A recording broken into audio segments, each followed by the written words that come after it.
అతనొక ఆకాశం అంతెరుగని శూన్యం, ఆవిరి మేఘాలే అతని సొంతం.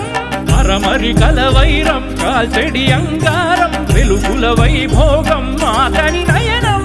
ప్రాణరుణ బంధముల తరువును పుడమిగ నిలుపుటె తన గుణం.